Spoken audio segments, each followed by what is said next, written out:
Hello दोस्तों, welcome to the GS centre. आप सबका स्वागत है जीएस सेंटर पर।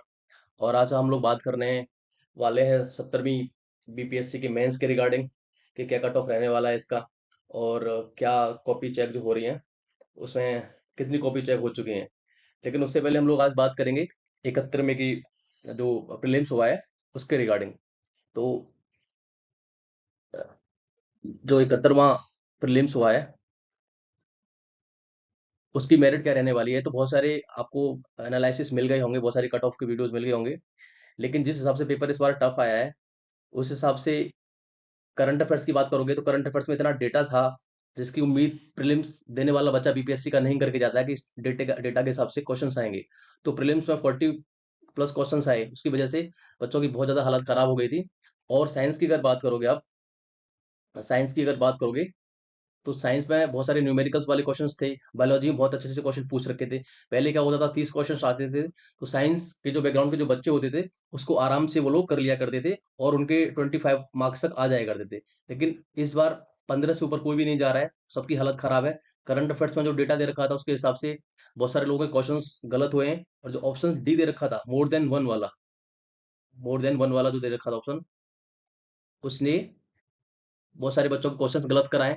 जैसे आयरलैंड, रशिया, इंडोनेशिया सब कुछ दे रखा है उसमें। अब बच्चा सोच रहा है कि आयरलैंड ही शायद आंसर है, लेकिन इंडोनेशिया का भी हो सकता है, ज्यादा हो गया हो, तो उस चक्कर में उसने मोर देन वन कर दिया है। तो उसके चक्कर में बहुत सारे क्वेश्चन गलत हुए हैं, 1/3 नेगेटिव मार्किंग थी। तो मुझे जो लगता है, मेरा जो आकलन है बहुत सारी कोचिंगों का देखने के बाद, कि कट ऑफ कहीं ना कहीं आप 77 ± 3 ले सकते हो, ठीक है। मुश्किल से 3 या 2, तो कट ऑफ मुझे लग रहा है कि 75 से 79 या 80 तक ही कट ऑफ जाएगा। इससे ऊपर कट ऑफ नहीं जाएगा। उसका एक रीजन भी है। उसका एक रीजन ये है कि जितने भी बच्चे यहाँ पे पटना में हैं, अगर उनका किसी का भी एनालिसिस करोगे तो बहुत कम ऐसे बच्चे हैं जिनके 90 से ऊपर नंबर जा रहे हैं। अगर आप पटना के बाहर आओगे, दिल्ली में करोल बाग हो, मुखर्जी नगर हो, गांधी विहार और ये वजीराबाद, जहां भी आप देखोगे तो 90 से ऊपर बहुत रेयर ऑफ द रेयरेस्ट बच्चे हैं। तो बच्चे कहीं ना कहीं वही 70 to 75 के बीच में ही फंसे हुए हैं। 70 to 80 बोल सकता हूँ उसको, 80 फंसे हुए हैं, ठीक है। अगर आप 70th का डेटा देखोगे 17वीं बीपीएससी का, तो उसमें जिनके मार्क्स 100 से ज्यादा थे, वो आपने डेटा देखा होगा, वो बहुत ही कम बच्चे थे। 120 से ऊपर एक ही बच्चा था।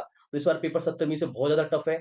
तो कट ऑफ सिर्फ और सिर्फ जो जाने वाला है वो जाने वाला है 75 to 80 के बीच में। तो जिनके भी मार्क्स इतने आ रहे हैं 70 to 80 के बीच में, वो अपनी मेंस की तैयारी में लग जाएं। ज्यादा वेट न करें, क्योंकि फिर 2 ढाई महीने में कुछ भी नहीं होता है।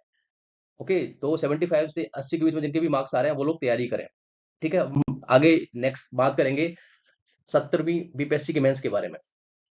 70वीं बीपीएससी मेंस के बारे में बात करेंगे।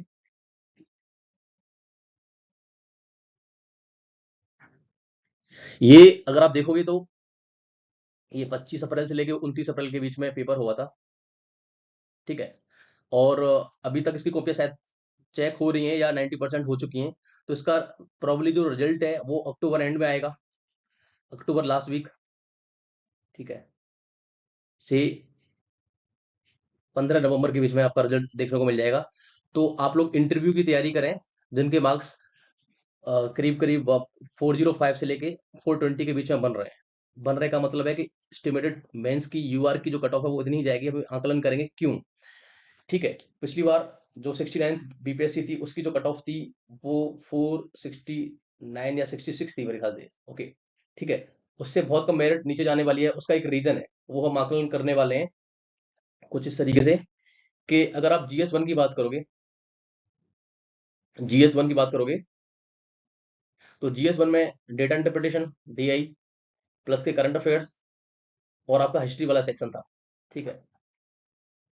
अगर आप डीआई की बात करोगे, डीआई नॉर्मली आप अगर टेस्ट सीरीज दे रहे थे तो उसमें 40 से 45 मिनट लगते हैं मिनिमम, इतने तो लगेंगे ही लगेंगे डीआई करने में आपको कहीं भी, ठीक है। लेकिन अभी क्या हुआ है, इस बार डीआई बहुत ज्यादा लेंदी आ गया।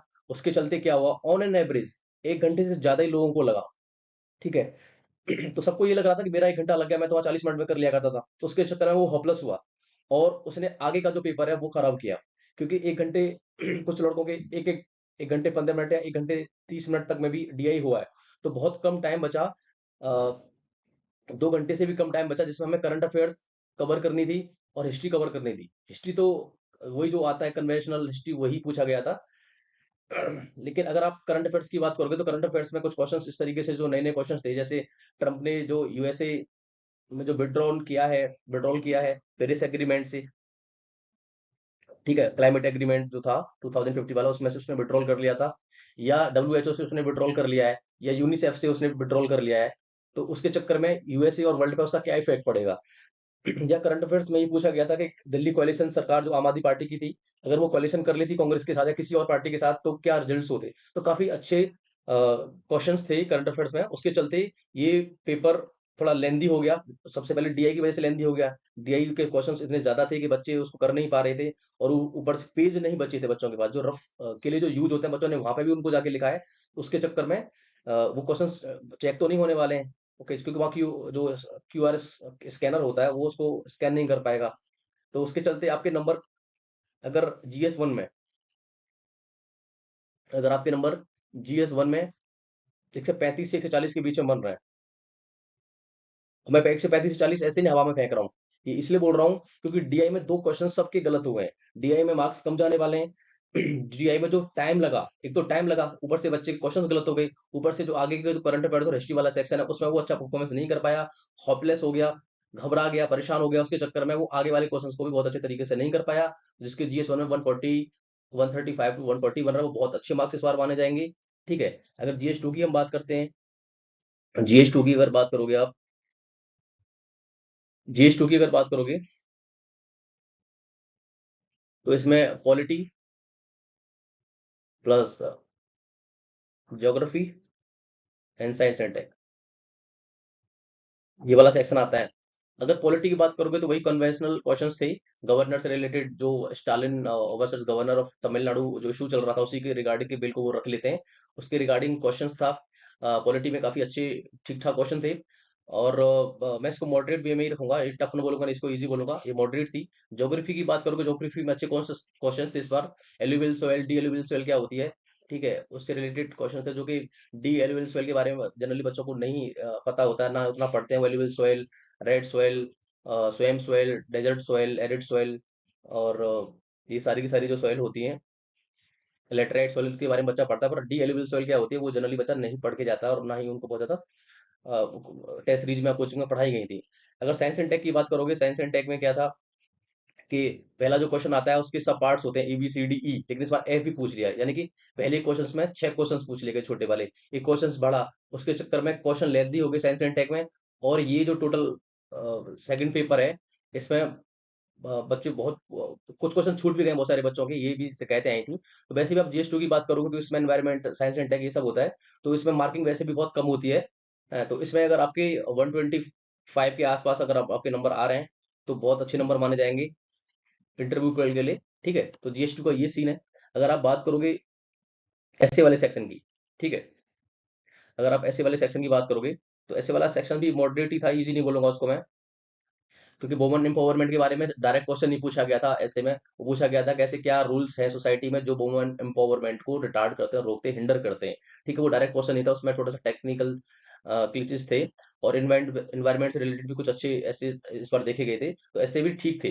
तो मुझे लग रहा है अगर ऐसे वाले सेक्शन में अगर आप 155 नंबर तक ला रहे हो ऑन एन एवरेज, तो बहुत अच्छी इस बार माने जाएंगे। ठीक है, तो अगर आप टोटल कट ऑफ की बात करोगे, टोटल कट ऑफ जो मुझे लग रहा है वो 405 से लेके 420, मतलब ये मैक्सिमम है। ठीक है, जनरल के लिए, यूआर के लिए। ठीक है, अगर आप बात करोगे ईडब्ल्यूएस के लिए, तो ईडब्ल्यूएस का जो यूआर फीमेल की बात करोगे, तो यूआर फीमेल इसमें से 5-10 नंबर कम कर लो आप। ईडब्ल्यूएस की बात करोगे, तो ईडब्ल्यूएस की भी मुझे लग रहा है 400 to 410। बीसी की बात करोगे, तो बीसी भी इसके लमसम ही रहने वाला है, उसको 398 कर लो, 408 कर लो। ठीक है, ईबीसी थोड़े से कम जाएंगे मार्क, ईबीसी की आप देखोगे, ईबीसी 390, बहुत ज्यादा अंतर नहीं देखने को नहीं मिलेगा, 395। अगर आप एससी की बात करोगे, तो मुझे लग रहा है 370 के आसपास एससी का जाएगा। और एसटी का मैं भी अपने आप से आप देख लेना नंबर वो करके, पिछली साल की बात करोगे तो 69 बीपीएससी में,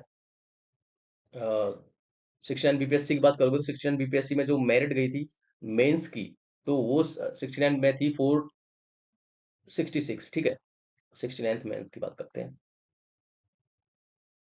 तो ये थी 466 मेंस की। लेकिन जो फाइनल सिलेक्शन हुआ था वो आपका हुआ था 552 जनरल का। 552 पे आपको फाइनल सिलेक्शन हो गया था। तो आप देख लो आपको कितने इंटरव्यू में मार्क्स चाहिए। ठीक है, तो ये तो मिनिमम कट ऑफ है, इतने मार्क्स थी। लेकिन कट आप इंटरव्यू में नंबर देखोगे तो आपको ज्यादा नंबर लाने पड़ेंगे, इसलिए मिनिमम कट ऑफ आपकी 405 से 420 के बीच में है। लेकिन आप कोशिश करिएगा कि आपके ज्यादा मार्क्स आए और इंटरव्यू में आप अच्छा कर पाए। तो इंटरव्यू में आप लग जाइए। मेरे हिसाब से आपके नंबर अगर 405 से लेके जनरल के और 420 के बीच में अगर आपके इस रेंज में नंबर अगर आपके आ गए, तो मुझे लग रहा है आपको इंटरव्यू कॉल इस बार मिल जाएगा। क्योंकि डीआई ने और जीएस2 ने इस बार सबके नंबर कम किए हैं। कोई भी ऐसा नहीं है जो ये नहीं बोल रहा है कि मेरे डीआई मेरा अच्छा हो गया है। तो होपफुली आपको ये समझ में आ गया होगा। और मुझे लग रहा है कि आप मेंस आपका हो गया 70वीं का, उसके लिए इंटरव्यू में लग जाइए। और इंटरव्यू में जो भी रिसेंट के जो भी करंट अफेयर चल रहा है, चाहे वो इसराइल गाजा हमास इन सब का जो शांति समझौता कराया जा रहा है वो हो, चाहे यूक्रेन रशिया का वॉर हो, चाहे वो तालिबान के जो फॉरेन मिनिस्टर इंडिया में आ रहे हैं, उसका क्या इम्पैक्ट पड़ेगा, क्या उसको हम फॉर्मल रिकॉग्निशन देंगे तालिबान की गवर्नमेंट को अफगानिस्तान में। तो ये सारे करंट के मुद्दे हैं। ऐसा ही आ रहा है बिहार में। तो मुझे उम्मीद है कि आप ये सारा का सारा तैयार कर लेंगे इंटरनेशनल रिलेशन से रिलेटेड, और इंडिया में क्या चल रहा है सारा करंट अफेयर्स, एथेनॉल ब्लेंडिंग और ये सब, इसके क्या है, और एडमिनिस्ट्रेशन से रिलेटेड जो भी चीजें हैं होती हैं जो पूछी जा सकती हैं, उसके लिए एक अलग वीडियो हम लोग लेके आएंगे। तो मुझे उम्मीद है कि आपको ये वीडियो अच्छा लगा होगा। और अगर आपको अच्छा लगा है तो please like share and subscribe करें चैनल को। Thank you very much.